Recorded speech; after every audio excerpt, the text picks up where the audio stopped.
Well, hello. Hopefully we're recording here. So we're doing Honors Chapter 3, Part 1. It's time to start talking about acceleration. Acceleration. We'll use the symbol A with a little vector above it to represent acceleration. Acceleration is, for all intents and purposes, it just means changing our velocity. It is the act of speeding up or slowing down. Before we get too carried away, acceleration is speeding up or slowing down. There's a few more nuances to this. We'll cover the nuanced cases much later in the year, but for now, speeding up or slowing down. We do not need to use the word decelerate or deceleration. You hear that word in English all the time. It's not necessary. Speeding up is changing your velocity, that's acceleration. Slowing down is changing your velocity, that is also acceleration. We'll cover how to tell the difference between speeding up and slowing down before the video's over. But remember, it's just speeding up and slowing down. Now, when you accelerate, you change your velocity. You do not change your velocity instantly. You cannot go from 1 meter per second to 100 meters per second in an instant. It's going to take some amount of time to speed up, to change your velocity until you've reached your desired velocity. So it takes some amount of time. So acceleration we should define as a change in velocity divided by time. So it's the amount your velocity changes divided by the amount of time it takes you to make that change. That gives you the change in velocity. Just as a reminder, when we say change in anything, we mean final minus initial. So change in velocity is just final velocity minus initial velocity.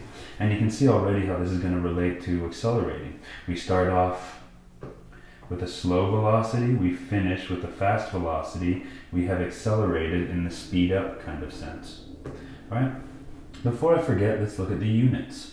Velocity has the units of meters per second. We're dividing that by seconds, so we get meters per second per second. We will call that meters per second squared for simplicity. So we've got our units. And a brief definition. Let's look at a velocity time graph. So here's our velocity, and here's our time axis, and let's have one with a y-intercept. So we have our y-intercept right there. Okay. To remind you, the equation of a line is y equals mx plus b. We're not plotting y against x, we're plotting velocity and time. So let's redo our variables in terms of the variables we actually have here. So y would be my final velocity, and in that case, that would be right here. That'd be my final velocity. Okay. M would be the slope of the line, so the slope of the line. X is going to be my time variable, and B is my y-intercept. The y-intercept being right here, that would be my initial velocity. Okay, vector symbols. How do I know that the B, that this one is the that this one is the initial and this one is the final? Well, if you remember, time goes that way. Time goes that way. So when we start off at the smallest amount of time, that's this one, at time equals 0, and we finish at the largest amount of time, that's this one, some amount of time later. So we started earlier in time, finished later in time. So initial and final. Alright, so I want to take this equation and look at it some more. Let's make some room. Alright, so let's solve this for the slope here. Let's say that would be the final minus the initial, and then divide by our time, and that's going to equal our slope.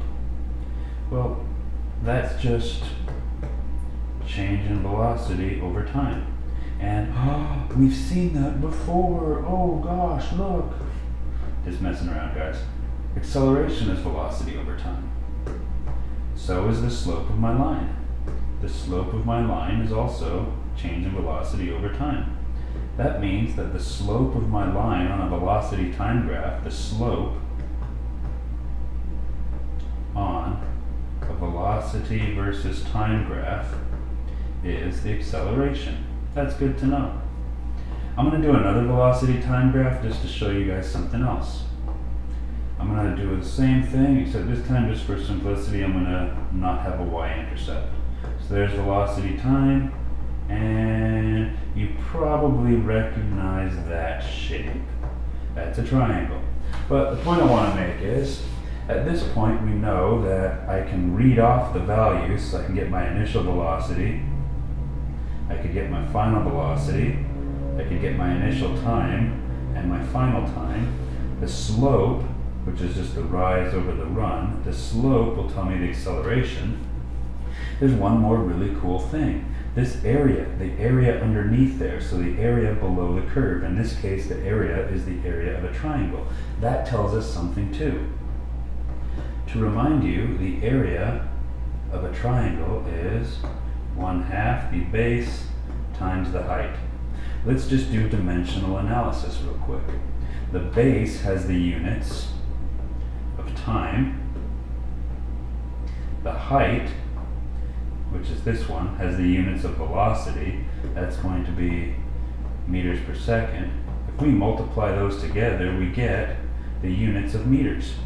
Well, guess what, folks? There's something we know that has the units of meters. We call that displacement has the units of meters. Displacement is the area on a velocity versus time graph. That's extra cool. So what do we have? We can read off values and get our initial and final velocities. We can read off values and get our initial and final time. The slope can tell us the acceleration, and this area under here, that can tell us the displacement. A velocity time graph can tell us everything we know so far. That's pretty cool. In case you're wondering, it actually is cool. Okay, so we have acceleration is the change in velocity divided by time, and our units are meters per second. So we're going to be talking about speeding up and slowing down, but velocity is a vector. And as a vector, acceleration is a vector. And as a vector, it has a direction. All vectors have directions. That direction could be either positive or negative. Now, in the case of acceleration, what does positive and negative mean? Well, at first, when people learn this, they first incorrectly think that positive means speed up and negative means slow down. That in general is not actually true. Let's have a look. Let's do an example where we're going to have an initial velocity, let's say 1 meter per second. We're going to have a final velocity of, say, 3 meters per second. And let's just, for the fun of it, let's just say the amount of time it takes for this to happen is 2 seconds. So we're visualizing a situation where both of our velocities are in the positive direction, so both velocities are going this way. We have our initial velocity is little, our final velocity is larger, and both are in the positive direction. Let's calculate the acceleration. The acceleration is going to be final minus initial over time.